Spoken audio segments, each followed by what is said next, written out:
ఓం శ్రీ గురుభ్యో నమ. ప్రేక్షకులందరికీ నమస్కారం. మనం ఎందరో మహానుభావులతో సజ్జన సాంగత్యం చేస్తున్నాం. మరొక్కసారి మన అదృష్టం శ్రీ సుమిత్రానంద సరస్వతి మాతాజీ గారు. వారు దయానంద సరస్వతి గారి పరంపరలో చెందినవారు. వారు ఆధ్యాత్మికంగా ప్రణవ ధ్యానాన్ని ఎంతో ప్రచారం చేస్తున్నారు. ప్రణవాశ్రమాన్ని స్థాపించి ఎంతోమందికి ఈ యొక్క ఆధ్యాత్మికతని కాకినాడ ప్రాంతంలో వారి ఆశ్రమం ఉంటుంది. ఆధ్యాత్మికతని బాగా అందిస్తూ ఉన్నారు. కాబట్టి వారితో సజ్జన సాంగత్యం చేయడం మన అదృష్టం.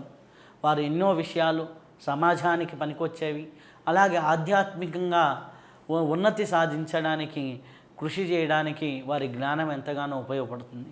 కాబట్టి వారితో సజ్జన సాంగత్యం చేద్దాం. నమస్కారం అమ్మ. నమస్తే రవిశాస్త్రి గారు. అమ్మ, బాధ్యత అనేది ప్రతి ఒక్కడికి ఉంటుంది.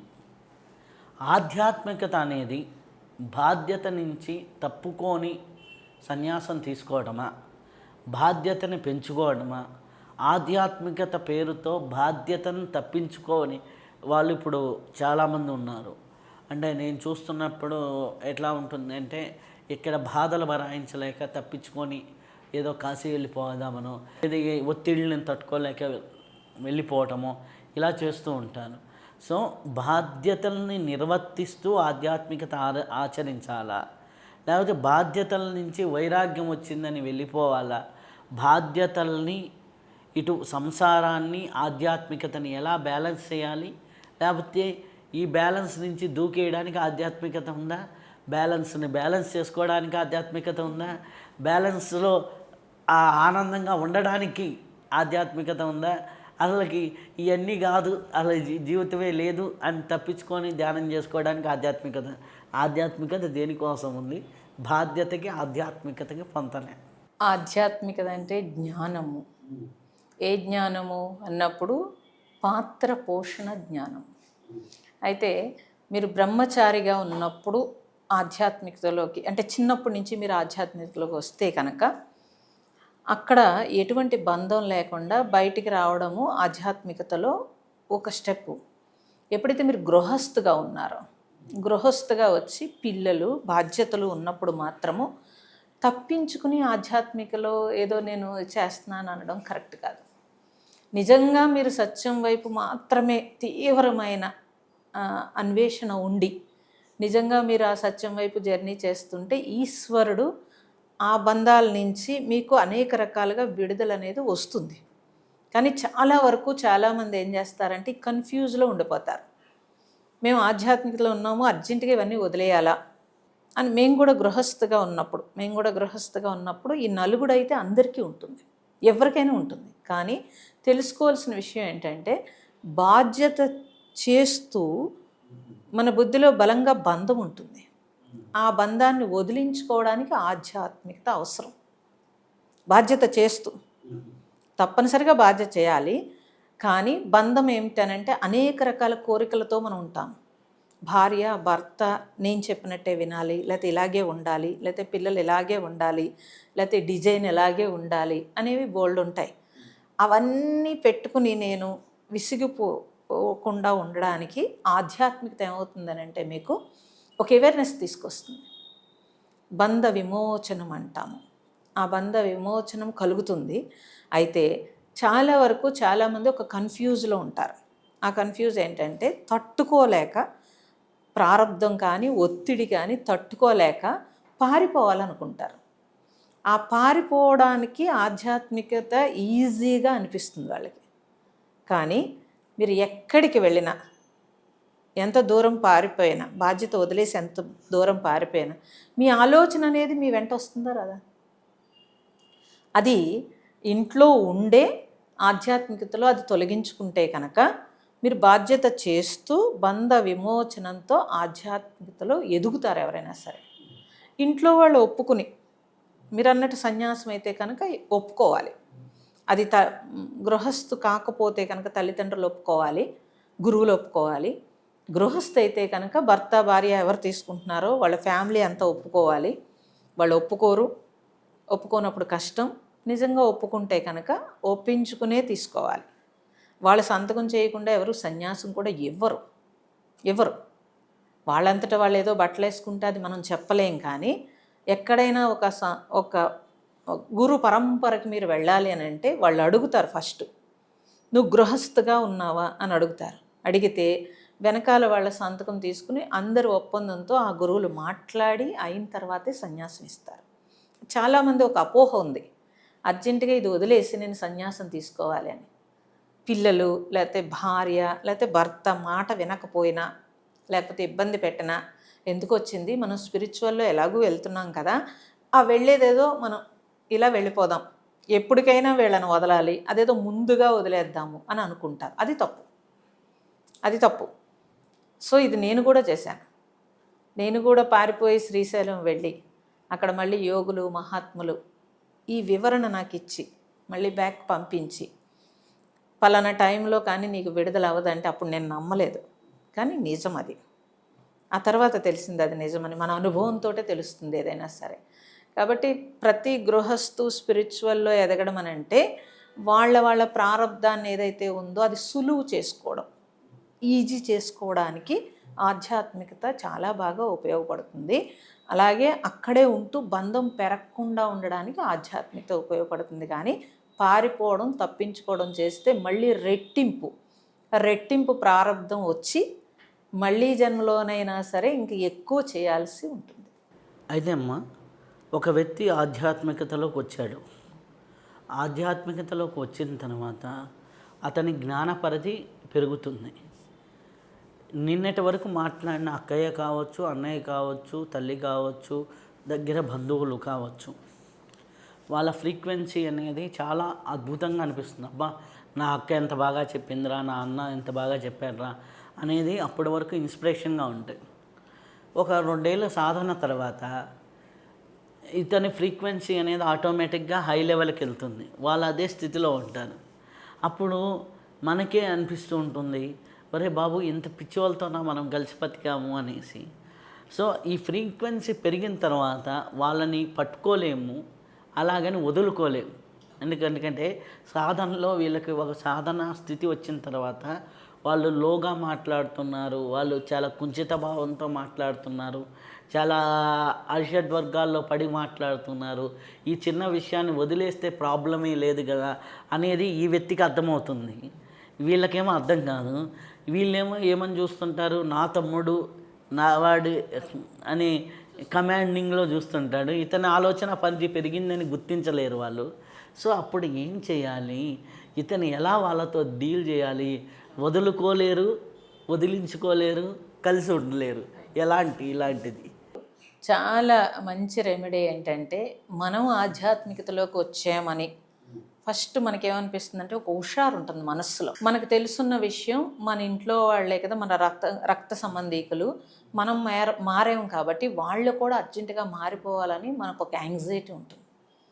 ఆ యాంగ్జైటీతో మనం చెప్పేస్తూ ఉంటాం. వాళ్ళేమో ఆ స్థాయిలో లేక, వాళ్ళు అర్థమవక నిన్నటి వరకు మనల్ని ఎలా చూశారు, ఒకలా చూశారు కాబట్టి వాళ్ళు ఆ కోణంలోనే చూస్తారు. అందుకని అదే విషయాన్ని ఒక గురువు చెప్తే వాళ్ళు వింటారు, మనం చెప్తే వినరు అనే విషయం మనకు అర్థం అవ్వాలి. ఫస్ట్ అర్థమయ్యి మనము సైలెంట్గా ఉండి పూర్తిగా మన బిహేవియర్ అంతా మారి మనం కూడా ఒక కంట్రోల్కి వచ్చేంత వరకు కొంచెం మౌనంగా ఉండడం బెస్ట్. వాళ్ళు మాట్లాడతారు, కానీ సాధన అనేది ఇండివిజువల్. ఎప్పుడూ కూడా సోల్ జర్నీ అది. ఆ సోల్ జర్నీలో ఆత్మ యొక్క స్థితులు ఎవరెవరికి కాలంలో పరిపక్వత చెందినప్పుడు వాళ్ళకి అవేర్నెస్ వస్తూ ఉంటుంది. అదే ఇంట్లో మన అక్కో, మన చెల్లో, మన భార్యో, మన బిడ్డలో రారు. కానీ ఆ జర్నీ శరీరానికి సంబంధించిన జర్నీ, ఈ సోల్ జర్నీ వేరు. కాబట్టి వీళ్ళు అర్థం చేసుకోవాల్సింది ఏంటంటే, ఎవరైతే ఉన్నారో వాళ్ళు ఇంట్లో మనం ఎంత చెప్పినా వాళ్ళు వినరు, ఇబ్బంది వస్తుంది, తర్వాత మన నుంచి పారిపోతూ ఉంటారు. ఇంక వీడు మొదలు పెట్టేటరా బాబు స్పిరిచువల్ అని పారిపోతూ ఉంటారు, లేదా జోకులు వేస్తారు, మనల్ని అవాయిడ్ చేస్తారు, అనవసరంగా మన మనస్సు నలుగుతుంది. వీళ్ళు కూడా ఆల్రెడీ స్టార్టింగ్లో ఉంటారు కాబట్టి ఊగిస్లాట్లో మనస్సు ఉంటుంది, ఇబ్బంది పడుతుంది. అందువల్ల ఏం చేయాలి అని అంటే, అసలు సీక్రెట్గా మెయింటైన్ చేయడం బెస్ట్ పని. సీక్రెట్గా మెయింటైన్ చేసి, ఇప్పుడు మేము కూడా 30 సంవత్సరాల తర్వాత ఇప్పుడు ఆశ్రమం కట్టిన తర్వాత జనాలకి తెలిసింది తప్పించి ఆశ్రమం కట్టక ముందు ఎవరికీ తెలియదు. పక్కింటి వాళ్ళు కూడా ఈవిడ సన్యాసం ఏంటి అనేంత పరిస్థితి. నేను మాతోటే తిరిగేది, మాతోటే ఉండేది, కానీ ఎప్పుడూ మాట్లాడలేదు కదా అని. అంటే మనము ఫస్ట్ స్టార్టింగ్ నేను కూడా అలాగే హుషారుగా చెప్పేయడం మొదలు పెడితే వాళ్ళు ఏదో ఒకటి చెప్తూ ఉంటే మన మనస్సు కొంచెం ఊగిసలాట్లో లాగుతూ ఉంటుంది. అప్పుడు నాకు విషయం అర్థమైంది. సో పీపుల్ ఎప్పుడూ కూడా ఏం చేయాలనంటే మన మనస్సు ముందు కంట్రోల్లోకి రావాలి. భగవాన్ చెప్తాడు అందుకే నిన్ను నువ్వు తెలుసుకో ముందని ఎందుకు చెప్పాడానంటే, ముందు నన్ను నేను తెలుసుకున్నప్పుడు నేనేం చెప్పక్కర్లేదు, నా నడవడిక చూసి ఆటోమేటిక్గా వాళ్ళు మారుతారు, వాళ్ళు అడుగుతారు. లేకపోతే ఒక కండిషన్ పెట్టుకోవాలమ్మా. ఏం కండిషన్ అంటే, ఎవరైనా అడిగితే తప్పించి నేను స్పిరిచువల్ మాట్లాడను. ఇంట్లో వరకు అడిగితేనే చెప్తాను అనే కండిషన్ పెట్టుకుంటే మనస్సు లొంగుతుంది. అలా అయితే తప్పించి రిలేషన్లో గట్టిగా దెబ్బతింటారు. వీళ్ళకి బాధ అనిపిస్తుంది. బయట ఏమో పొగుడుతూ ఉంటారు, ఇంట్లో తిడుతూ ఉంటారు. ఈ ఘర్షణ ఇబ్బంది వచ్చేస్తుంది. కాబట్టి మన కోసం మనం ఒక కంచె వేసుకోవాలి. ఏ కంచె? ఇంట్లో నేను స్పిరిచువల్ అని ఏమీ తెలియకూడదు. అందుకని మనం మాట్లాడకుండా సైలెంట్గా మన పని చేసుకుంటే మనకి డిస్టర్బెన్స్ తక్కువ ఉంటుంది. మాట్లాడేమనుకోండి, మనం ధ్యానం చేస్తున్నా, పుస్తకం చదువుతున్నా, లేకపోతే ఏమైనా చెప్పినా ఇంట్లో అందరూ కలిసి మనల్ని అందరూ ఒకటవుతారు, మనం ఒక్కళ్ళమే ఒకటవుతాము. కొంచెం బాధ అనిపిస్తుంది, ఇబ్బంది అవుతుంది, సంబంధాలు తెగిపోతాయి. అలా కాకుండా మనం కాముగా ఉండడం బెస్ట్. అయితే ఆధ్యాత్మిక సాధన చేస్తున్నాను, భార్యాభర్తలనే తీసుకున్నాం. భార్య కానీ భర్త కానీ ఒకరు ఆధ్యాత్మికంగా బాగా ఎదుగుతున్నారు అన్నప్పుడు, ఆధ్యాత్మికంగా ఉన్నతి సాధిస్తున్నారు అన్నప్పుడు, వీళ్ళు వాళ్ళ సంసార జీవితంలో భార్యాభర్తలు ఇద్దరూ కలిసి ఉండాలి. ఇప్పుడు ఒక వైఫ్ బాగా ఎదిగింది స్పిరిచువల్గా అన్నప్పుడు భర్త యొక్క లో ఫ్రీక్వెన్సీ అనేది అర్థమవుతూ ఉంటుంది ఈమెకి. లేదా భర్త బాగా ఎదిగిన భార్య యొక్క లో ఫ్రీక్వెన్సీ అర్థమవుతుంటుంది. వీళ్ళు సంసార జీవితంలో ఈ సంసారికమైనటువంటి శారీరక సంబంధాలు కావచ్చు, వీటిల్లో ఉండాలి. ఉన్నప్పుడు ఈ ఒకరి ఎనర్జీస్ ఇంకొకరికి వెళ్తాయా? ఇది పెద్ద సమస్య అన్నమాట. ఎవరో అన్నమాట చెప్తే నా దగ్గరకు కూడా మొన్న ఎవరో వచ్చి అడిగితే ఒకరి ఎనర్జీస్ ఇంకొకరికి వెళ్తాయా? ఒకరు సాధన చేస్తున్నప్పుడు ఇంకొకరు సాధనలో దెబ్బతింటారా? సంసారంలో ఉండాలా? ఫ్యామిలీ రిలేషన్ మెయింటైన్ చేయాలా, చేయకూడదా? వాళ్ళకి ఏంటి కర్తవ్యం? వీళ్ళకేమో తెలియకుండా సాధన చేసే వాళ్ళకి కొంత వైరాగ్య స్థితి అనేది ఉంటుంది. మోహస్థితి నుంచి కొంత బెటర్గా ఉంటారు. అవతల వ్యక్తి సంసారకంగా మామూలుగా వాంఛలతో ఉంటాడు. ఈ వాంఛల్లో ఉన్న వ్యక్తిని మనం ధర్మం ప్రకారం అయితే ధర్మేచ అధ్యేచ కామేచ అన్నప్పుడు అక్కడ సాటిస్ఫై చేయాలి. వీళ్ళకి ఇంట్రెస్ట్ ఉండదు. ఇంట్రెస్ట్లో ఉండాలా? వీళ్ళ శక్తులు కోల్పోతారా? సాధన చేసింది ఏమవుతుంది? ఇవన్నీ ఒక మాటలో చెప్పాలంటే ఇంత బంచ్ ఆఫ్ క్వశ్చన్స్ని మేము ముందర పెడుతున్నా. దాని సమాధానం ఏంటి? మీరు అడిగిన క్వశ్చన్ మంచి క్వశ్చను. చాలామందికి ఇబ్బంది ఉంటుంది. మా దగ్గరికి కూడా ఈ డౌట్తో వస్తారు. అమ్మ, మేము స్పిరిచువల్లో ఉన్నాం కదా, మరి మాకు కోరికలు ఉండట్లేదు, అవతల వాడికి కోరిక ఉంటుంది కదా, అది చాలా చికాగ్గా అనిపిస్తుంది అని చెప్పి. కానీ నేనేం చెప్తానంటే, గృహస్థుగా మీరు ఎప్పుడైతే ప్రమాణం చేసి ఉన్నారో అప్పుడు ధర్మం ఏం చెప్తుంది అని అంటే, పాత్ర పోషణలో మీరు మిగతా పనులన్నీ ఎలా చేస్తున్నారో ఇది కూడా అలాగే తప్పించి, నేను స్పిరిచువల్లో ఉన్నాను కాబట్టి ఒకవేళ అవతల వ్యక్తితో కలవకూడదు అనడం తప్పు. మన మునులు, ఋషులు అందరూ కూడా సత్సంతానం కోసం ఎంతోమంది వాళ్ళని తప్పించి మాకు సత్సంతానం కావాలి యోగుల ద్వారా అంటే, ఈ భూమి మీదకి మంచి సంతానం కోసం వాళ్ళందరూ కూడా శారీరకంగా కలిసి సత్సంతానాన్ని ఇచ్చి ఉన్నారు. అలాగే స్పిరిచువల్లో మనం ఉన్నప్పుడు అందరికీ ఇబ్బంది అయితే ఉంటుంది. కానీ మనం తెలుసుకోవాల్సిన విషయం ఏంటంటే, మనం స్పిరిచువల్లో ఉన్నాం, అవతల వాళ్ళు లేరు. వాళ్ళు మరి మన మీద ఒక ఆశతోటి మన జీవితం రన్ అవుతున్నప్పుడు ఎప్పుడు అది ఇబ్బంది పెట్టకూడదు ఒకటి. రెండవది, మీరు అన్నట్టు వాళ్ళ వైబ్రేషన్స్ నెగిటివ్ ఏమైనా మాకు వస్తాయేమో అని భయం ఉంటుంది అందరికీ కూడా.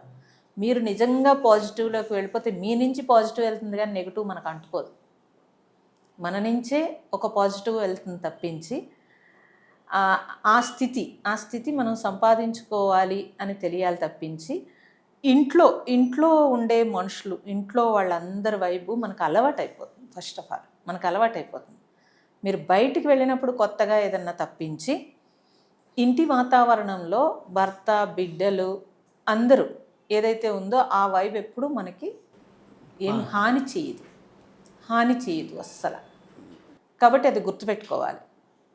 ఎంతోమంది ఇప్పుడు మీరు మన పూర్వం చూస్తే కనుక చాలామంది పతివ్రతలు ఉన్నారు, వాళ్ళ భర్తలు చాలా వేశ్యాపరులై ఉండేవారు. మరి వాళ్ళు ఎలా సాధన చేశారు? ఎంతోమంది మహాత్ములు, సోక్రటీస్ భార్య ఉంది, సోక్రటీస్ భార్యను చూస్తే ఆవిడ గయ్యాలి. మరి ఆయన ఎలా సాధన చేశాడు? అందుకే సోక్రటీస్ అయ్యాడు. అంటే అది ఉదాహరణకి తీసుకోవాలి. అందుకే సోక్రటీస్ అయ్యాడు కాదు, మనం దాన్ని ఉదాహరణ తీసుకుంటే కనుక అంతమంది మహాత్ములు చేసి ఉన్నారు కదా, మరి మనం ఎందుకు ఇబ్బంది పడుతున్నాము ఇదంతా అని మనము అది ఇబ్బంది పడాల్సిన అవసరం లేదు. ఇవన్నీ మన అనుమానాలు. తీవ్రంగా మీరు సాధన చేసినప్పుడు ఒక ఫైర్ ఉందనుకోండి, ఏది వేసినా అందులో కాలిపోతుంది కదా. అలాంటి స్థితికి మీరు సాధన చేసుకుంటూ రావాలి తప్పించి ఇంటి వాతావరణం నుంచి మీకు ఎటువంటి ఇబ్బంది కలగదు. తర్వాత ధర్మం ఏం చెప్తోంది అని అంటే, నీ బాధ్యత బంధం కాకుండా బాధ్యతను నిర్వర్తించటం అనేది ఆధ్యాత్మికతలో ఒక భాగం. ఓకే, అలా బాధ్యత నిర్వర్తిస్తేనే విడుదల అనేది ఈజీగా వస్తుంది. ఓకే, అలా పర్వాలేదు, ఏమి ఇబ్బంది లేదు. అయితే ఇక్కడ మీరు ఇందాక వైబ్రేషన్స్ గురించి మాట్లాడారు. వైబ్రేషన్స్ గురించి మాట్లాడినప్పుడు ఆ వైబ్రేషన్స్ మామూలుగా ప్రాణిక్ హీలింగ్లో వీటిల్లో చెప్తుంటారు, వాళ్ళు ఒకరి వైబ్రేషన్స్ ఇంకోటి ట్రాన్స్ఫర్ అవుతూ ఉంటాయి అనేసి. ఇక్కడ ఫ్యామిలీలో అలవాటు అయిపోయింది అన్నారు. ఈ వైబ్రేషన్స్ వీళ్ళు సాధన చేసినవన్నీ స్ప్రెడ్ అవ్వవా, వాళ్ళకి వెళ్ళవా అనేది? ఫ్యామిలీకి మంచిదే కదండి వెళ్తే. మన ఫ్యామిలీ బాగుండాలనే కదా మనం కోరుకుంటాము. తప్పనిసరిగా ఫ్యామిలీకి వెళ్తే మంచిదే కదా. ఇంట్లో ఇప్పుడు ఒక ఇంట్లో ఒకళ్ళు సాధన చేస్తున్నారంటే ఆ ఇంటికి వెలుగు, ఆ ఇంటికి వెలుగు అంటే మీరు సేవ చేస్తున్నట్టే లెక్క. ఇప్పుడు మనం సాధన చేసి లోక కళ్యాణం కోసమైనా సేవ చేయాలి. ఎవరి ఇంట్లో వాళ్ళు సేవ చేయడం మంచిదే కదండి. ఆ పిల్లలకి ఎంత బాగుంటుంది. ఒక తల్లి కానీ ఒక తండ్రి కానీ సాధన చేస్తే ఆ గృహం, ఇంటికి దీపం ఇల్లాలని చెప్పారు, ఇంటికి దీపం వెలుగని చెప్పారు. అలాగే ఆ ఇంట్లో భార్య కానీ భర్త కానీ సాధన చేస్తే ఆ గృహం వెలుగు. అలాంటి వెలుగులు భారతదేశంలో పూర్వము ఇంటింటా ఉండేవి. ఇప్పుడు అవి తగ్గిపోవడం వల్ల ఇన్ని రోగాలు, ఇన్ని బాధలు వస్తున్నాయి. కాబట్టి సో మీరు మీ ఆరాశక్తి పెరిగే కొలది మీ ఇల్లే కాదు, ఆ చుట్టుపక్కల వాతావరణం అంతా కూడా మారిపోతూ ఉంటుంది. తద్వారా సూక్ష్మంగా మనం సేవ చేసినట్టే అవుతుంది. చాలా మంచిది అది. అయితే నా దగ్గరికి ఓ తల్లి కూతురు వచ్చారు. తల్లి ఎప్పుడూ కూడా మామూలుగా కూతురు దండం పెట్టినప్పుడల్లా మనోవాంఛా ఫల సిద్ధిరస్తు అన్న. అయితే ఆ కూతురు ఎవరినో ఇష్టపడినప్పుడు ఆ అమ్మాయి ఒక క్వశ్చన్ అడిగింది, నీ మనసులో ఉన్నది సిద్ధించాలని కదా మీరు ఆశీర్వదించారు, నాకు సిద్ధించింది అని చెప్పింది రివర్స్లో. అంటే స్పిరిచువల్ అతి తెలివితో చెప్పినప్పుడు ఆవిడ కన్ఫ్యూజన్లో పడింది. అంటే నేను ఆశీర్వదించడం వల్లే మా అమ్మాయి చెడిపోయిందా, లేకపోతే ఈ స్టోరీకి అంతటికి నా ఆశీర్వచనం కారణమా, లేకపోతే అమ్మాయి కర్మ కారణమా అనేసి ఆమె నన్ను డౌట్ అడగడానికి జ్యోతిష్యపరంగా వచ్చింది. ఏదో రెమెడీలు చెప్పాను, పంపించాను, కొంతవరకు సెట్ అయింది. కానీ ఇట్లాంటి కేసెస్లో మన వాళ్ళందరూ మనోవాంఛా ఫల సిద్ధిరస్తు అంటారు. ఆ మనస్సులో ఏమి వాంఛ ఉందో తెలియదు వాడికి. ఆ వాంఛ ఏదైనా కావచ్చు, ఇని తప్పుడు వాంఛ కావచ్చు. మన ఆశీర్వచనం మనోవాంఛా ఫల సిద్ధిరస్తు అని మనం బ్లెస్ చేసినప్పుడు వాళ్ళకి ఎంతో కొంత శక్తి వెళ్ళినప్పుడు ఆ శక్తి ఏదన్నా నెగిటివ్ పని చేస్తే ఆ కర్మ ఆశీర్వదించిన వాళ్ళకి వస్తుందా ఒకటి. 2, ఇలా ఆశీర్వదించడం వల్ల వాళ్ళు అంటే వాళ్ళ మానసిక మాయలో ఇంకా ఎక్కువ పడతారా? ఎప్పుడు కూడా ఆశీర్వదించేటప్పుడు ఏమని అంటున్నామో తెలుసుకుని అనాలి ఫస్ట్. ఎవరు మనోవాంఛ ఫలసిద్ధిరస్తు అంటారంటే గురువులు, పెద్ద పెద్ద వాళ్ళు, జ్ఞానులు. వాళ్ళు ఎందుకు చెప్తారంటే ఆ మాట, వాళ్ళ దగ్గరికి వచ్చినప్పుడు వాళ్ళ తరంగము తాటు వీళ్ళకి తెలుస్తుంది, వాళ్ళ కోరిక ఏంటో వీళ్ళకి తెలుస్తుంది కాబట్టి ఆశీర్వాదం మనోవాంఛ ఫలసిద్ధిరస్తు అంటారు. ఎవరు పడితే వాళ్ళు మనోవాంఛ ఫలసిద్ధిరస్తు అంటే ఎలాగా మరి, కదా కదా. అందుకని ఈశ్వరానుగ్రహ సిద్ధిరస్తు అనొచ్చు, పరమేశ్వర సిద్ధిరస్తు అనొచ్చు. అంటే భగవంతుడి మీద పెట్టేశారు, మీ మీద పెట్టుకోలేదు అప్పుడు. తప్పించి అందరూ మనోవాంఛ ఫలసిద్ధిరస్తు అంటే ఎలాగా? ఏ మంత్రం ఎవరికి ఇవ్వాలో తెలియాలి, ఏ ఆశీర్వాదం ఎవరికి ఇవ్వాలో తెలియాలి. తెలియనప్పుడు వాళ్ళకంత శక్తి లేనట్లు లెక్క, వాళ్ళ ఆశీర్వాదం ఫలించేది.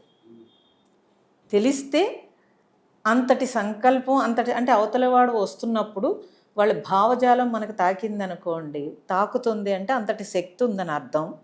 వాళ్ళు ఇస్తే ఆశీర్వాదం అది ఫలిస్తుంది.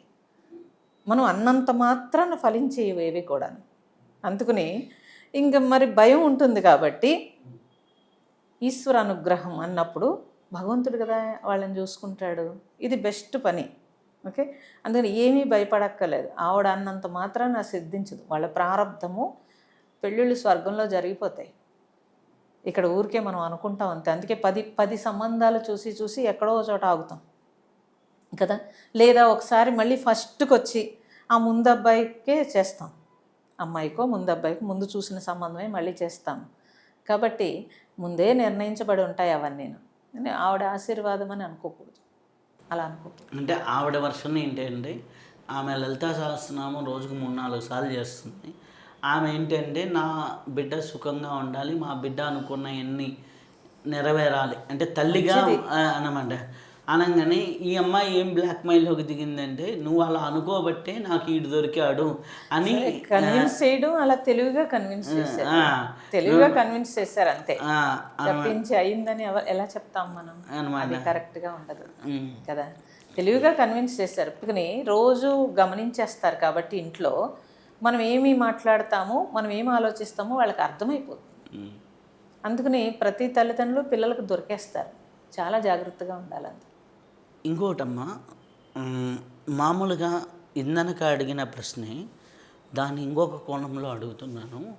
ఏమిటంటే, ఇప్పుడు ఆధ్యాత్మిక సాధనలో ఉన్నటువంటి ముఖ్యంగా ఆడవాళ్ళు ఉన్నప్పుడు, భర్తలు కొద్దిగా మూర్ఖత్వంతో ఉన్నప్పుడు, పిల్లలు కొద్దిగా మెచ్యూరిటీ అవుతున్నప్పుడు, వీళ్ళు చేసే బిహేవియర్లు పిల్లలకు అర్థమయ్యే స్థితి వచ్చినప్పుడు, అక్కడ వీళ్ళ ఆధ్యాత్మికత ఫిజికల్గా పిల్లలకి తెలుస్తుందనే ఒకటి, ఈ రెండిటి మధ్యలో భర్త మూర్ఖత్వము ఇట్లా ఉన్నప్పుడు, ఈ 3 కోణాల్లో వాళ్ళు బాధ్యతలో ఉండాలా, ధర్మమని తలవంచాలా, దాన్ని ఎలా వాళ్ళు మనస్సు చంపుకోవాలా, లేకపోతే ఏం చేయాలి అనేది ఒకటి, సంసార జీవితంలో ఎలా వాళ్ళు మసులుకోవాలి.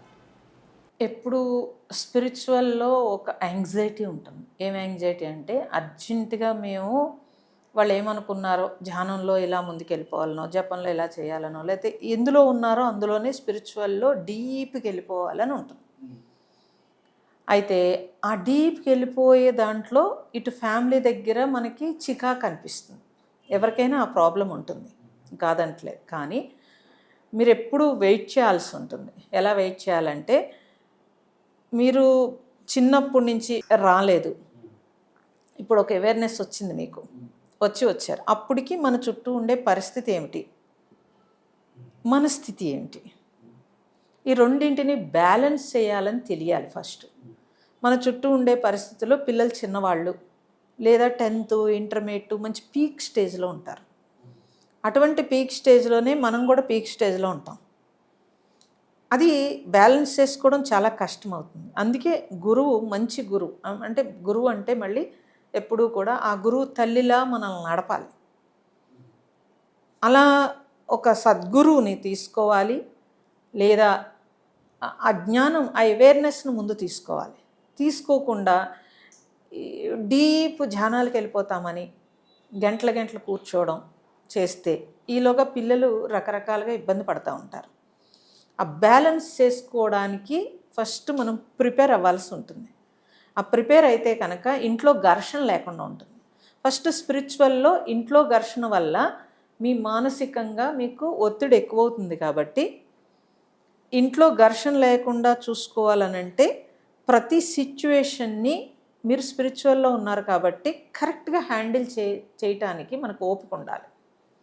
మనకేమనిపిస్తుంది, అప్పటికే విసిగిపోయి ఉంటాం, వద్దు ఈ స్పిరిచువల్లో ప్రశాంతంగా ఉంది కాబట్టి ఇటు వెళ్ళిపోదాము. నా దగ్గరికి చాలామంది వస్తారు, ఎందుకమ్మా వదిలేసి మీ దగ్గరికి వస్తాం, మేము ఆశ్రమంలో అలా ఉండనేమో, ముందు నువ్వు బాధ్యత చూసుకో, బాధ్యత పూర్తయిన తర్వాత వానప్రస్థంలో చేసుకో, లేదు ఇంట్లో ఉండే చేసుకోమని చెప్తాం. ఎందుకు ఇంట్లో ఉండి చేసుకోవాలంటే ఇప్పుడు మీరు ఎప్పుడైతే కళ్ళు మూసుకుని గంటల గంటలు కూర్చుని, లేకపోతే మీరు ఏదో స్పిరిచువల్ అని మీరు అటు ఇటు తిరుగుతుంటే ఈలోగా పిల్లలు నానాయాతన పడుతూ ఉంటారు. వాళ్ళు ఎదిగే వయసు, సొసైటీ వాళ్ళని అట్రాక్షన్ ఎక్కువగా ఉంది. అండ్ సెల్ ఫోన్ వచ్చిన తర్వాత, పూర్వం అలాంటి భయాలు లేవమ్మా. పూర్వం అలా ఎవరికి పేరెంట్స్కి అలాంటి భయాలు లేవు. సెల్ ఫోన్ వచ్చిన తర్వాత వాడు ఏం చూస్తాడో మనకు తెలియదు, ఎలా చూస్తాడో మనకు తెలియదు. ఈ కాపలా కాయాల్సి వస్తుంది. కాబట్టి గృహిణులు కానీ గృహస్థులు కానీ ఎవరైనా సరే ఫస్ట్ పిల్లలు డిగ్రీలు వచ్చే వరకైనా సరే మనము 50% అయినా వాళ్ళకి దృష్టి పెట్టాలి, మిగతా 50 నీ సొంతానికి ఉంచుకోవాలి. అలా లేకపోతే కనుక రేపు రొద్దుట మళ్ళీ ఇదే స్పిరిచువల్లో వీడు స్పీడ్గా వెళ్తాడు, వాళ్ళేమో వెనకబడి ఉంటారు రకరకాలుగాను, మళ్ళీ మనం వదలలేము, వెళ్ళి మళ్ళీ బ్యాక్కి వెళ్ళి మళ్ళీ అందులోనే ఇరుక్కోవాల్సి ఉంటుంది. అందుకని మధ్య మార్గం అన్నారు ఎప్పుడు కూడా. మధ్య మార్గంలో వెళ్ళి భగవంతుడు మనకు అవకాశం ఇస్తాడు. నువ్వు నిజంగా సిన్సియర్గా చేసినప్పుడు అన్ని అవకాశాలు, అన్ని దారులు ఆయనే తీస్తాడు. ఇప్పుడు వసుదేవుడు కంసుడు అన్నిసార్లు చంపడానికి వస్తే ప్రతి బిడ్డని ఇచ్చేశాడు ప్రాణభయంతో. శ్రీకృష్ణుడి దగ్గరికి వచ్చేటప్పటికి నిర్ణయించుకున్నారు, దేవకి వసుదేవులు ఇద్దరు కూడా నిర్ణయించుకున్నారు. ఎలా నిర్ణయించుకున్నారు? మనం ప్రాణం పోయినా పర్వాలేదు, ఈ బిడ్డను కాపాడదామని నిర్ణయించుకున్నారు. దారి సుగమం అయిందా లేదా అన్నింటికి? ఆ బిడ్డను కాపాడడానికి నదీ జలం కూడా దారిచ్చింది కదండి. ఇవన్నీ స్టోరీలు కాదు, ఇవన్నీ కూడా మనం ముందుకు వెళ్ళడానికి మనకి మార్గాలు చూపిస్తున్నారు. కాదండి వాళ్ళు దేవుడు కాబట్టి అలా అనకూడదు, మనకి మార్గం సుగమం చేస్తున్నారు ఇవన్నీ.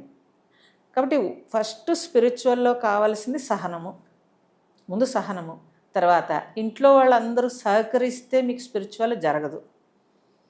ఇంట్లో వాళ్ళు వ్యతిరేకించినప్పుడు వైరాగ్యము, విరక్తి వస్తేనే ఇది స్పీడ్గా జరుగుతుంది. చాలామంది ఏమనుకుంటారంటే ఇంట్లో సహకరించేస్తే బాగుండు, నేను స్పిరిచువల్లో బాగా వెళ్ళిపోతాను అనుకుంటారు. అలా ఎలా కుదురుతుందమ్మా? అలా కుదరదు. నువ్వు ఆధ్యాత్మికత వెళ్తున్నావు అని అంటే నీకు అవేర్నెస్ కావాలి, నీకు అర్థం అవ్వాలి, సిచ్యువేషన్ అర్థం అవ్వాలి.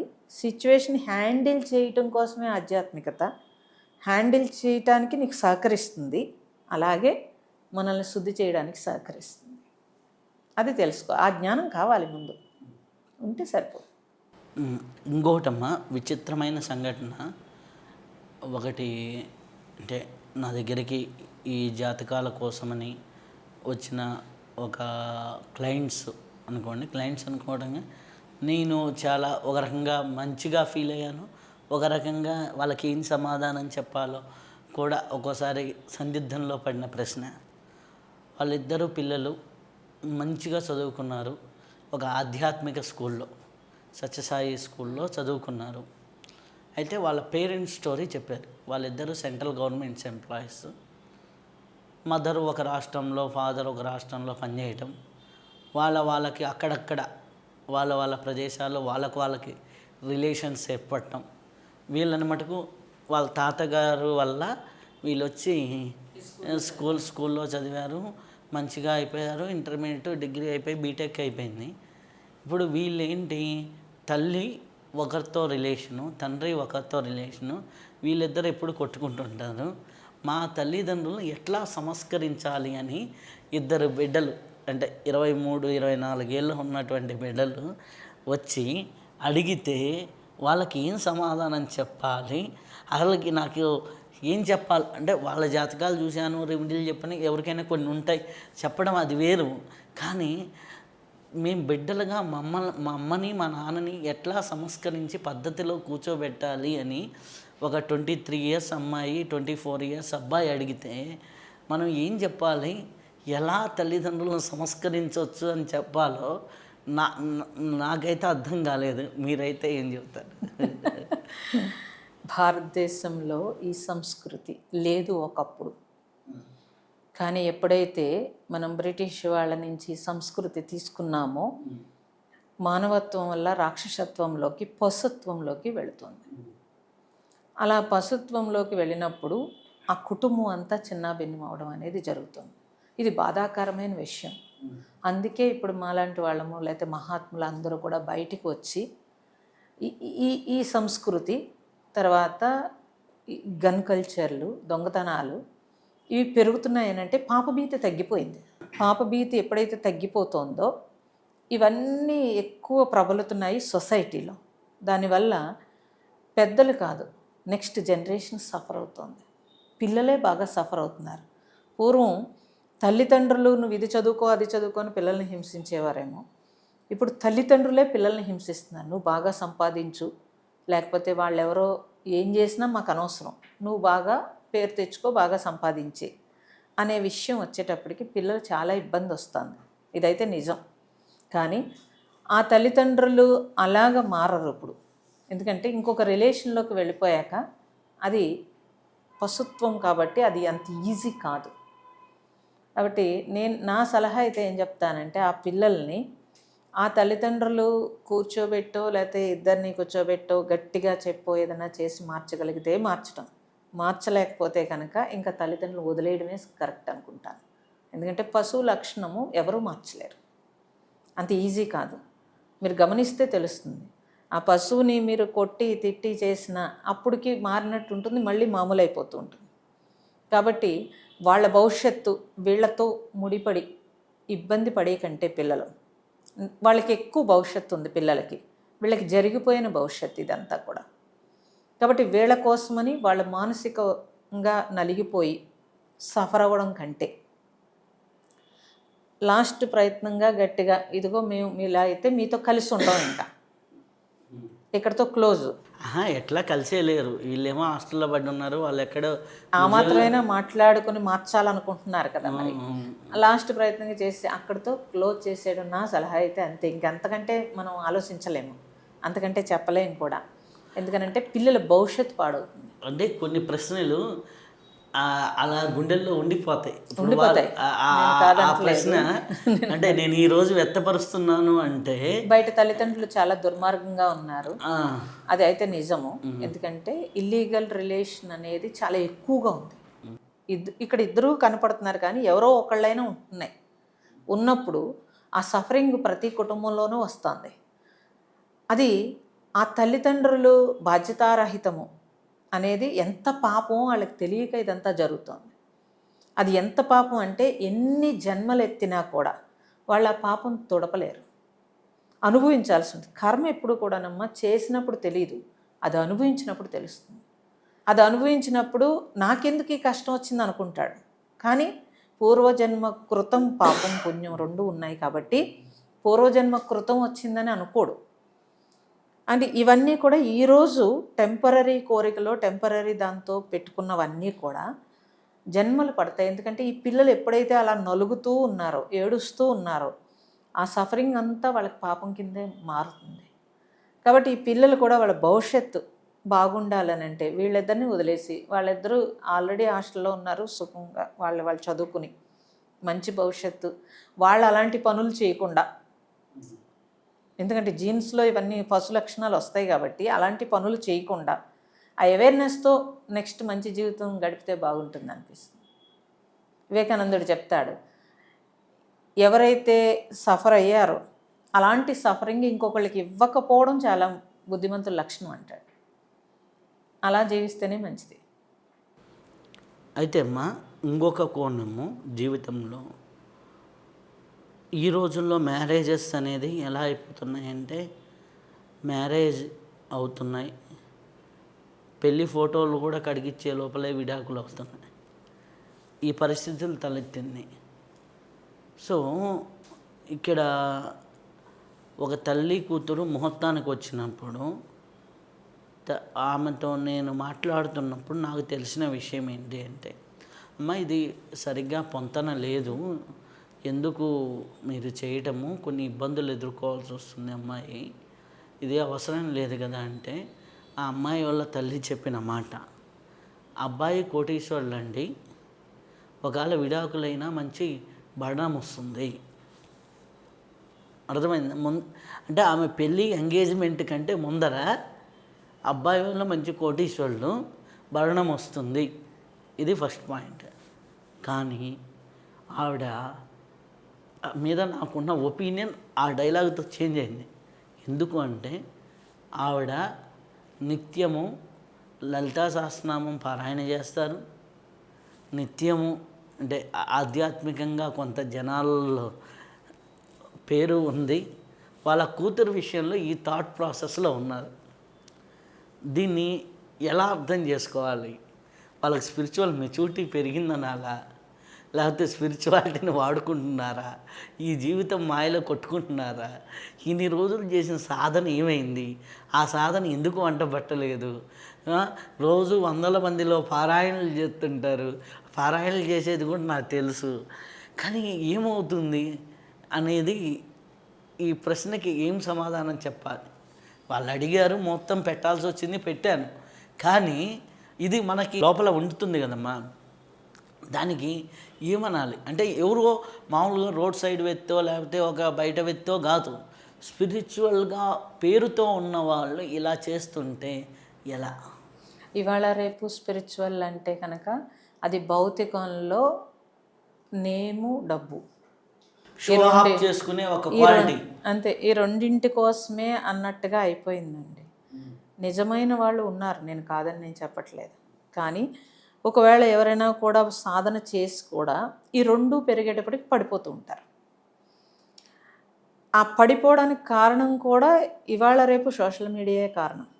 ఎందుకనంటే సోషల్ మీడియాలో ఎవరెవరు వాళ్ళు ఎలా ఉన్నా సరే వాళ్ళ గురువుల కింద ప్రమాణం వస్తున్నప్పుడు ఆ హైలైట్ మంచిది ఏమీ తెలియని వాళ్ళకి సోషల్ మీడియా నుంచి మంచి స్పిరిచువల్ తెలుస్తోంది, బాగా తెలుస్తోంది. రెండో కోణం కూడా వస్తుంది ఇక్కడ.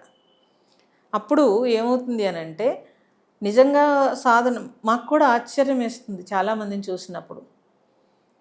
వీళ్ళు ఇంత ఉపాసకులు, ఇంత గొప్పవాళ్ళు అన్నప్పుడు ఒక్కసారి వాళ్ళ బిహేవియర్లో అంటే ఆ రెండు అంటే నేము దీనికోసం వచ్చారా, డబ్బు కోసం వచ్చారా అనేది మనకి స్పష్టంగా తెలిసిపోతూ ఉంటుంది.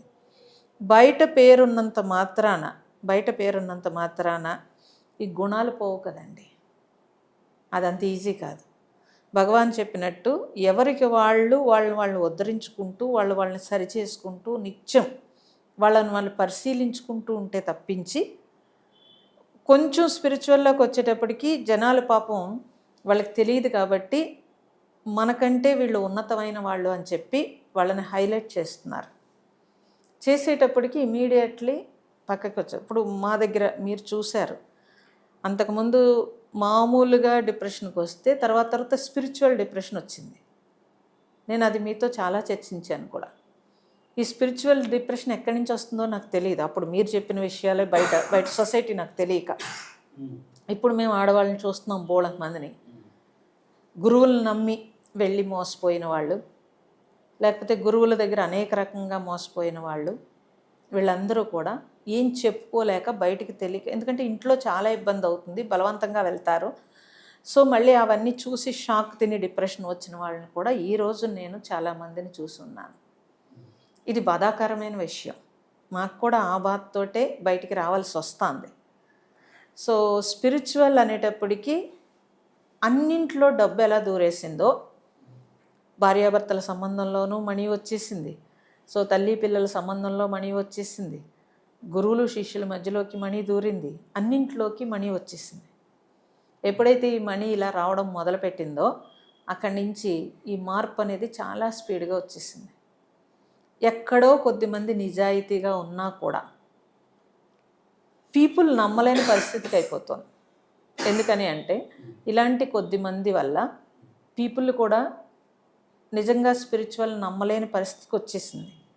రాబోయే తరానికి మొత్తానికి గురువు అంటే నమ్మకం పోయే పరిస్థితిని తీసుకొచ్చే సిచ్యువేషను సొసైటీలో జరుగుతుంది.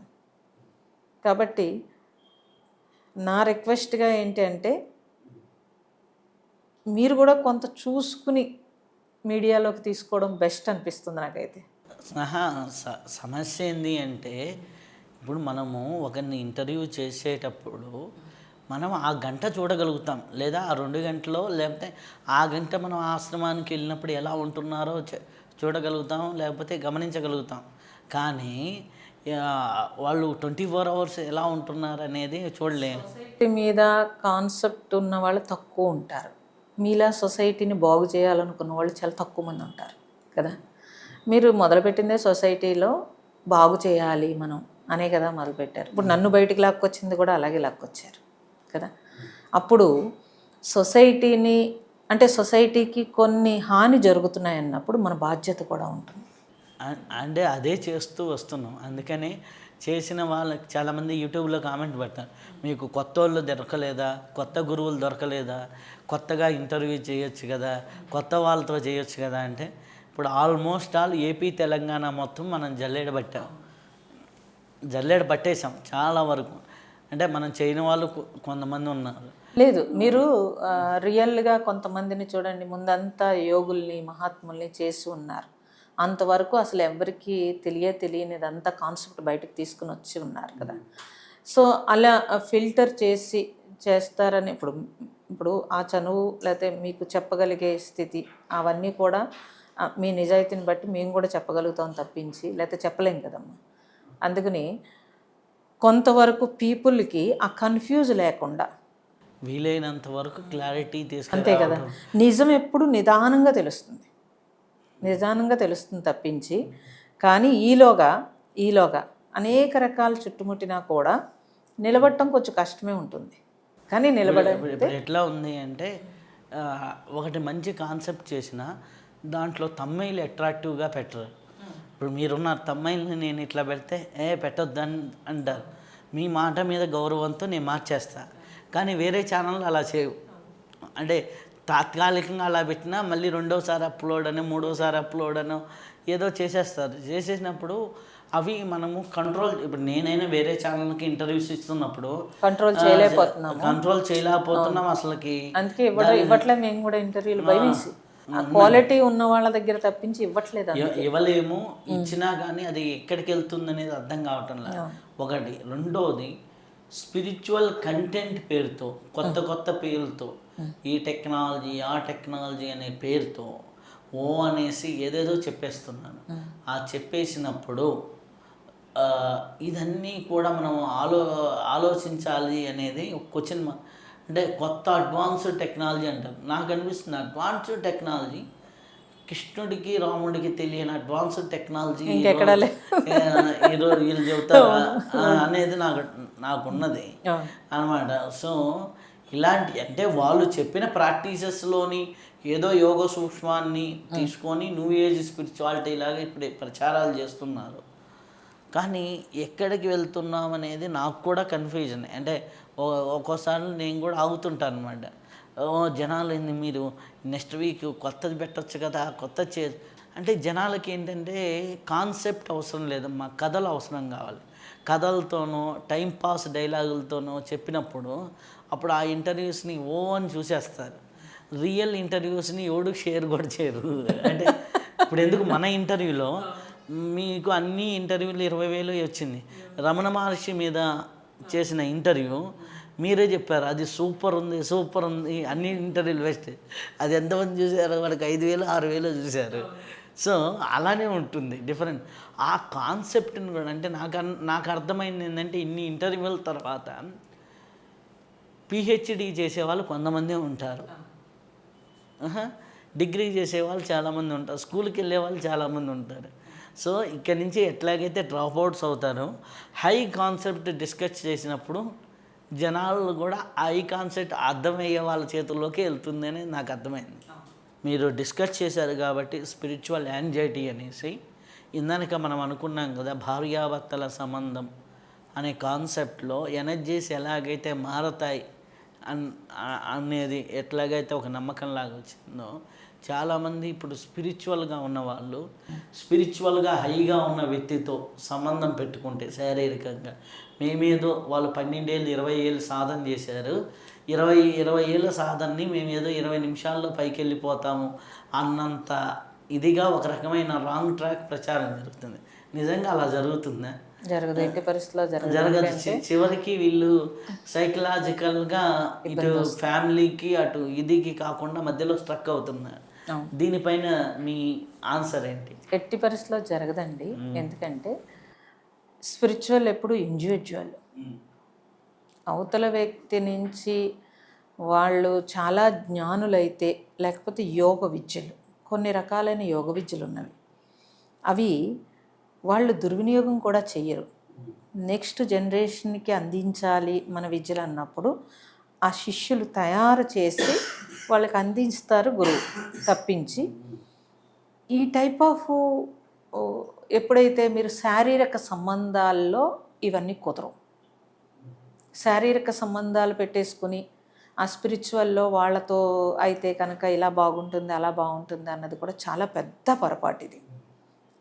ఇది బయట కేవలం వాళ్ళ మనోవాంఛ ప్రకారము సర్దుకోవడమే తప్పించి ఇవన్నీ కూడా కరెక్ట్ అయితే ఇది కాదు. ఎందుకనంటే మనకి భారతదేశంలో అనేక విద్యలు ఉన్నాయి. ఆ విద్యల్లో తాంత్రిక విద్య, యోగ విద్యలు, అనేక రకాలైన మనకి శాస్త్రాలు ఓల్డ్ ఉన్నాయి కదా. వాటన్నింటిలో కూడా కొన్ని సూక్ష్మము కొన్ని స్థూలము ఉన్నాయి. సూక్ష్మతలో ఆ గురువు ఆ శిష్యుడికి ఉండే సంబంధాన్ని బట్టి వాళ్ళ సత్సంకల్పంతో ఇవ్వాలే తప్పించి ఇల్లీగల్ రిలేషన్స్ తోటి రావు. అక్కడితో అవన్నీ కట్ అయిపోతాయి. కొన్ని విద్యలు అయితే కొన్ని రకాలైనవి చేస్తే టచ్ చేసిన వాళ్ళు మొత్తం విద్యలన్నీ పక్కపోతాయి. ఆ శక్తులే ఉండవు అసలు. కానీ తెలియక పీపుల్ అలా అనుకుంటారు, తెలియక అలా అనుకుంటారు. స్పిరిచువల్లో చాలా వరకు అందుకే రామకృష్ణుడు, రమణ మహర్షి వీళ్ళందరూ కూడా ధనం కూడా ముట్టుకోలేదు వాళ్ళు. ఎందుకని అంటే ద్రవ్యశుద్ధి లేకుండా ధనం ముట్టుకుంటే చాలా వరకు సూక్ష్మతలో వాళ్ళకు ఉండే ఆ గ్రహణ శక్తి అంతా పోతుందని కదండి. ఇప్పుడున్న స్పిరిచువల్లో ఎలా అయిపోయిందని అంటే ప్రతిదానికి డబ్బు, లేకపోతే ఇనిషియేషన్లనో, లేకపోతే దీనికి దాని హీలింగ్ ప్రాసెస్లనో, లేకపోతే అదనో ఇదనో డబ్బు. మన పూర్వం బ్రాహ్మడు మంత్రం చదివి కూడా డబ్బు తీసుకోకూడదు. నువ్వు సంతోషించి ఇస్తే దక్షిణ ఇస్తే కనుక అది ప్రసాదం కింద వాళ్ళు స్వీకరించారు, కానీ డిమాండ్ ఎప్పుడు చేయలేదు. అంటే శాస్త్రము వాళ్ళకి ఏం చెప్తోంది అని అంటే, అలా డిమాండ్ చేస్తే కనుక నీకున్న విద్యను నువ్వు అమ్ముకున్నట్టయితే అది పాపం కింద అవుతుందని చెప్పి గురువులందరూ కూడా, గురువుల దగ్గర కూడా ఇదే వర్తిస్తుంది. వాళ్ళకి సంతోషించి ఎవరైనా దక్షిణ ఇస్తే తీసుకోవాలి తప్పించి ఈ హీలింగ్ ప్రాసెస్కి ఇంత, ఈ మెడిటేషన్కి ఇంత, దీని నుంచి అడ్వాన్స్ కోర్స్కి ఇంత అన్నారు అని అంటే వాళ్ళ దగ్గర శక్తులు ఏమీ ఉండవు అని శాస్త్రం చెప్తోంది. శాస్త్రము ప్రమాణము మనకి పూర్వం అంతా చూస్తే కనుక తెలుస్తుంది మనకి. అలాగే తీసుకున్నారే తప్పించి అవతలవాడు సంతృప్తిగా సంతోషంగా కృతజ్ఞతతో ఏమి ఇవ్వాలో తెలియక వాళ్ళు ఏమి ఇస్తే అది ప్రసాదం కింద స్వీకరిస్తే వీళ్ళ విద్య ఉంటుంది. కానీ లేకపోతే ఇన్ని సంవత్సరాలు చేసిన సాధన కూడా పక్కకు వెళ్ళిపోతుంది. అటువంటప్పుడు ఇంకొక వ్యక్తితో కలిసి నేను శక్తులు తీసుకుంటానంటాం పెద్ద పొరపాటు. ఇంకోటి, ఇప్పుడున్న జనాలు కూడా ఎలా ఉన్నారంటే దక్షిణ ఇచ్చే దగ్గర చాలా ఇదిగా ఉంటున్నారు. మొన్న రీసెంట్గా ఒక బ్రాహ్మణులు మంచిగా ఒక వివాహం చేయించాను, చాలా స్పష్టత చేయిస్తే ఆయన ఏమన్నారు, మీ ఇష్టం నాయన అన్నాడు. మీ ఇష్టం నాయన అనగానే 1116 ఇచ్చారు. ఇస్తే ఆయన ముఖం కొద్దిగా చిన్నబుచ్చుకున్నాడు. మామూలుగా పెళ్ళి జరిగింది చాలా ఆర్భాటంగా. అంటే ఎందుకంటే నేను తర్వాత పెళ్ళికొడుకుని, అంటే పెళ్ళికొడుకు అంటే నాకు కొద్దిగా తమ్ముడు వరుస అవుతాడు, అంటే ఉంటారు కాబట్టి, అంటే తమ్ముడు వరుస అంటే మామూలుగా ఎప్పుడు తమ్ముడు తమ్ముడు అని పిలుస్తుంటారు, అంటే బ్రాహ్మిన్స్ కాదు వేరే అనమాట. సో వాడిని పిలిచి తిట్టారు అనమాట. తిట్టి మండపానికి ఎంత పెట్టావన్నా, 8 లక్షలు అన్నాను. భోజనానికి ఎంత ఖర్చు అయింది, 12 లక్షలు. డెకరేషన్కి ఫొటోస్కి ఎంత ఖర్చు అయింది, 4 లక్షలు. ఇట్లా అడిగి పంతులకి ఎంత, మా నాన్న వాళ్ళు ఇస్తారండి 1116లో. 1116లో ఎప్పుడు నుంచి అది శాస్త్రం అండి అని ముందర మీ అంటే టౌన్లో అటుపక్క నుంచి ఇటుపక్క ఆటోకి వచ్చి ఆటోకి వెళ్ళడానికి ఆ బియ్యం మిగిలిన వాళ్ళ దగ్గర మంచి క్వాలిటీ భోజనం దగ్గరేమో పెడతారు, ఇక్కడికి వచ్చేసి స్టోర్ బియ్యం పెడతారు పూజకి. అక్కడ గణపతి పెట్టి వీళ్ళు అక్షింతలు ఎత్తుంటారు, పురుగులు గణపతికి ఎక్కుతుంటాయి. ఇట్లాంటి పరిస్థితి కూడా ఉంది. ఇది కూడా చాలా అది పీపుల్కి పాపం అండి.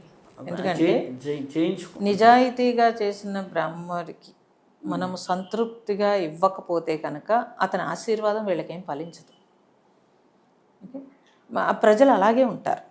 అది అది అందరం మేము కూడా చూస్తూ ఉంటాం. ఇప్పుడు మాకు ఆశ్రమం వచ్చి అందరూ తినిపోతూ ఉంటారు. కొంతమంది అయ్యో మేము తిన్నాం కదా అని ఇస్తారు, కొంతమంది ఎవరు, అది వేరే విషయం. కానీ పీపుల్ ఎప్పుడూ కూడా భయపెడితే, బెదిరిస్తే డబ్బులు గట్టిగా కట్టడం, అవతల వాళ్ళు ధర్మంగా ఉంటే కట్టకపోవడం వల్ల చాలామంది అధర్మానికి వెళుతున్నారు.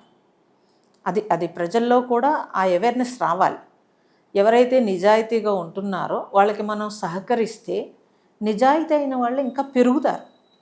ఇప్పుడు పెళ్ళికి 40 లక్షలు ఖర్చు పెట్టుకున్నప్పుడు కనీసం ₹1,00,000 పంతులు గారికి ఇవ్వగలిగితే ఆయన సంతోషించి, దాంట్లో 1% 40,000 ఇచ్చిన ఆయన ఏంది ముందు రోజు పెళ్లి కొడుకుని చేయించడానికి వచ్చాడు, అన్ని రకాలుగా పెళ్లికి వచ్చాడు, మరుసటి రోజు వ్రతానికి ₹1,00,000 ఇన్ని లక్షలు ఖర్చు అయింది కాబట్టి ₹1,00,000 ఆయనకి దక్షిణగా ఇవ్వగలిగితే కనుక ఆ కుటుంబం బాగుపడుతుంది. కాబట్టి నిజాయితీగా వాళ్ళు పూజ చేస్తారు. ఎప్పుడైతే ఇలాంటివి 1-2 సంఘటనలు వాళ్ళ జీవితంలో జరిగినప్పుడు వాళ్ళు కూడా మారిపోవడానికి అవకాశం ఉంటుంది. ముందరనే డిమాండ్ అంతే కదా. అందుకని ప్రజల్లోనూ అవేర్నెస్ కావాలి, వీళ్ళకి కావాలి. నెక్స్ట్ తరం వాళ్ళకి మంచి వాళ్ళని ఉంచాలి అని మనం ప్రజల ముందు అనుకోవాల్సి ఉంటుంది. అమ్మ, ఇన్ని విషయాలు మనం మాట్లాడుకున్నాం. ఇవి ఒక రకంగా ఆధ్యాత్మికతకి సంబంధం ఉన్న బయట విషయాలు అయిపోతేమి, సాధనాపరంగా ఉన్న వాళ్ళకి ఇది అంత అవసరం లేనివి. కాకపోతే సాధనా మార్గంలో ఎక్కడ మాయల్లో పడుతున్నారనే విషయాలపైన మనం మాట్లాడుకున్నాం. ఇది అన్నీ తెలియదు. ఒక వ్యక్తి ఆధ్యాత్మికంగా నిత్యం మన నిద్ర లేవంగానే ఏం చేస్తే బాగుంటుంది, పండుకునేటప్పుడు ఏం చేస్తే బాగుంటుంది, నాకు ఏ టైం లేదు, ఓ 10 నిమిషాలు ఏం చేస్తే బాగుంటుంది అనుకున్నప్పుడు ఎలా ఉంటే వాళ్ళు ఆధ్యాత్మికత, ధ్యానాలు ఇవన్నీ కాకుండా సింపుల్గా ఎలా చేసుకుంటే ఆ జీవితం బాగుంటుంది, అంటే కొంత పరిపక్వత సాధించడానికి. సామాన్యులైనా లేకపోతే మామూలు ఎవరైనా గృహస్థులు ఎవరైనా సరే అసలు ముందు లేవగానే ఆ డే వాళ్ళ ప్రారంభమో లేకపోతే వాళ్ళ బాధ్యతలు, వాళ్ళ గృహంలో ఉండేవి అన్నింటినీ రిసీవ్ చేసుకోవాల్సి ఉంటుంది. నిద్దట్లో ఏముండవు, కానీ లేవగానే అతను ఏదో ఒక బరువు మోస్తాడు కాబట్టి ఆ బరువు తగ్గాలి లేకపోతే ప్రశాంతంగా ఉండాలి అని అంటే అసలు లేవగానే అతను ఏదో ఒక దైవ ప్రార్థన, లేకపోతే ఏ దేవుడి ఇష్టమో ఆ దైవానికి సంబంధించిన మంత్రమో ఏదో ఒకటి అతను మొహం కడుక్కొని ముందు అది చేసుకుని, అక్కడి నుంచి లేకపోతే పూజ చేసుకుంటే పూజ, స్నానం చేసి పూజ చేసుకుని అక్కడి నుంచి తన జీవితాన్ని మొదలు పెడితేనే ఆ రోజంతా వేగం తగ్గుతుంది. మన పెద్దలు మన సంస్కృతిలో ఇవన్నీ ఎందుకు పెట్టారు అని అంటే మానసిక ఒత్తిడి తగ్గడానికి పెట్టారు. ఇవన్నీ నామం రూపం ఎందుకు పెట్టారంటే భావం కోసం పెట్టారు. పెట్టి మనకి పూజా విధానాలు కానీ, జపం కానీ, ధ్యానం కానీ ఇవన్నీ ఎందుకు ఇచ్చారు అని అంటే తప్పనిసరిగా ఏవో ఒడిదుడుకుల్లోకి ఎవరెవరు వాళ్ళ బాధ్యతల్లోకి వెళ్ళాలి. కాబట్టి వెళ్తున్నప్పుడు ముందు ఒక బలం కావాలి, ఒక సపోర్ట్ కావాలి అని అంటే రోజు ఉదయం లేవగానే ఒక ప్రార్థనతోటి అట్లీస్ట్ మనకి చిన్నప్పుడు చెప్పేవారు, అందుకే మంచం దిగ్గానే భూమాతకి దండం పెట్టుకోవడము, అరచేయి చూసుకుని కరాగ్రే వస్తి లక్ష్మి కరమధ్య గోవిందని లక్ష్మీదేవికి దండం పెట్టుకోవడం. ఇవన్నీ ఎందుకు చెప్పారు అని అంటే ఆ రోజంతా ఏ ఒత్తిడి లేకుండా, ఒకవేళ ఒత్తిడి ఉన్నా కూడా తగ్గించుకోవడానికి, ఆ ఫోర్స్ తగ్గడానికి పెట్టి ఉన్నారు. అలా సింపుల్గా వాళ్ళు ఏదైనా చేసుకోవచ్చు. అలాగే రోజు మొత్తంలో అనవసరమైన విషయాలు కొంచెం తగ్గించుకుంటే కూడా హెల్త్కి చాలా మంచిది, మానసికంగా శారీరకంగా. ఒకటి, రాత్రి పడుకునేటప్పుడు ఎందుకనంటే పగలంతా ఇలాగా ఘర్షణతో మనం అనుకోము, ఏవో ఎదురుపడుతూ ఉంటాయి. ఎవరో నచ్చిన వాళ్ళు వస్తారు, లేకపోతే మనం వద్దనుకున్న ఎవడో మనల్ని తిడతాడు, ఏవో జరుగుతూ ఉంటాయి, మనకు నచ్చినవి అన్నీ జరుగుతుంటాయి. ఒక యాంగ్జైటీ, ఒక ఘర్షణ అనేది ప్రతి మనిషిలోనూ రాత్రి పడుకునేటప్పటికి వస్తుంది. అప్పుడు కూడా అందుకే చక్కగా ఒక 20 సార్లు ఓంకారం చెప్పుకోవడము, లేదా వాళ్ళకి ఏదన్నా మంత్రమో లేకపోతే వాళ్ళకి ఏమన్నా ఉంటే అవి చేసుకోవడము, లేదంటే మంచి అమ్మవారిది ఏదన్నా చదువుకోవడము చేసి పడుకున్నారనుకోండి, రాత్రంతా స్లీప్ చాలా బాగుంటుంది. ఒక బలంతో ఆ స్లీప్ ఉందనుకోండి, అప్పుడు యాంగ్జైటీ లేకుండా, పిచ్చి పిచ్చి కలలు లేకుండా ప్రశాంతంగా డీప్ స్లీప్ నిద్రపోతాడు. ఇది చేయాల్సిన పని. ఇంకొకటి ఏం చేయాలనంటే, మనకి జన్మ నుంచి వచ్చిన అనేక రకాల పాపాలు తొలగాలి అని అంటే కనుక ఇంట్లో చిన్నగా మనం ఆహారం తింటున్నప్పుడు ఒక 2 ముద్దలు ఏదైనా ప్రాణికి పెట్టడం, మనం వస్త్రం తీసుకుంటున్నప్పుడు ఏదైనా ఒక వస్త్రం ఎవరైనా వస్త్రం లేని వాళ్ళకి ఇవ్వడం, మనం ఏవో వస్తువులు కొనుక్కుంటున్నాం అనుకోండి, ఏదో ఒక వస్తువు ఎవరికైనా అవసరమైన వాళ్ళకి కొనివ్వడము, ఎవరికైనా అనారోగ్యం ఉంటే వాళ్ళకి ఏదైనా హెల్ప్ చేయడం, చుట్టుపక్కల ఎవరికైనా హెల్ప్ కావాలంటే హెల్ప్ చేయటము చేశారనుకోండి, ఆ డేలో మీరు చేసిన హెల్ప్ వల్ల ఒక తృప్తి వస్తుంది. ఆ తృప్తి రాత్రి నిద్రపోయినప్పుడు సుషుప్తి అవస్థకి ఉపయోగపడుతుంది. అందరూ మీరు గమనిస్తే కనుక డేలో మీరు చేసిన కర్మయోగము, నిష్కామ కర్మ ద్వారా వచ్చిన సంతృప్తి ద్వారా సుషుప్త అవస్థ పెరుగుతుంది. అలా పెరిగితే ఎనర్జీ వస్తుంది, సంతృప్తి ద్వారా సుషుప్తి పెరుగుతుంది. సెకండ్స్లో సుషుప్తి వస్తుంది మామూలుగా అయితే. ఎప్పుడైతే పగలు సంతృప్తిగా ఉన్నాడో రాత్రి సుషుప్తి పెరిగితే ఆ సుషుప్త అవస్థ పెరిగితే మన్నాడు ఎనర్జెటిక్గా ఉంటాడు. కాబట్టి ఎనర్జీ అనేది మీకు మీరే తెచ్చుకోవచ్చు. ఎలాగా? మంచి కార్యాలు చేసి, అంటే ఒక పాజిటివ్గా మనం థింక్ చేయటము, అంటే సహృదయం అంటాము. ఎందుకంటే ఈ హృదయం స్పందిస్తే తప్పించి మనం ఏమీ సహాయం చేయలేం. ఎప్పుడైతే హృదయ స్పందన పనులు చేశారనుకోండి, అప్పుడు తృప్తి వస్తుంది. తృప్తి వస్తే సుషుప్తి పెరుగుతుంది. కాబట్టి పెద్దగా మీరు దానాలు చేసేసి పెద్దగా ఏవో చేసేయాల్సిన అవసరం లేదు. డేలో ప్రార్థనతో మొదలుపెట్టి ప్రార్థనతో ఎండ్ చేయటము, ఆ మధ్యకాలంలో మన చుట్టూ ఉండే ప్రాణులకి ఎవరికైనా సరే మనం హెల్ప్ చేయటం చేస్తే ఏ రోజుకి ఆ రోజు చేసింది అతని ఖాతాలో పుణ్యకార్యాలు చాలా పెరుగుతూ ఉంటాయి. ఒకవేళ ఏదైనా ఇబ్బంది వచ్చినా ఈ పుణ్యం వాళ్ళని కాపాడుతూ ఉంటుంది. అలా ప్రతి మనిషి అలా చేయగలిగితే కనుక చక్కగా వాళ్ళు సక్సెస్ అవుతారు. అలాగే బయట సక్సెస్ ఒకటే కాదు, ఇన్నర్గా కూడా హ్యాపీగా, సంతృప్తిగా చాలా హ్యాపీగా జీవించగలుగుతారు. మీరు చెప్తారు కదా జ్యోతిష్యంలో అనేక రకాల ఈ గణాంకాలు వస్తాయి, అవన్నీ ఆగుతాయి కొంచెం. అలా చేసుకోవచ్చు. చాలా సంతోషం అమ్మ. చాలా అద్భుతమైన విషయాల్ని, సమాజంలో జరుగుతున్న విషయాల్ని, సమాజానికి పనికొచ్చే విషయాల్ని మాతో పంచుకున్నందుకు చాలా చాలా కృతజ్ఞతలు. ధన్యవాదాలు. ఇప్పటి వరకు అద్భుతమైనటువంటి జ్ఞానాన్ని పొందాం. మరొక్క విశిష్టతతో కలుసుకుందాం. అంతవరకు సెలవు. నమస్కారం.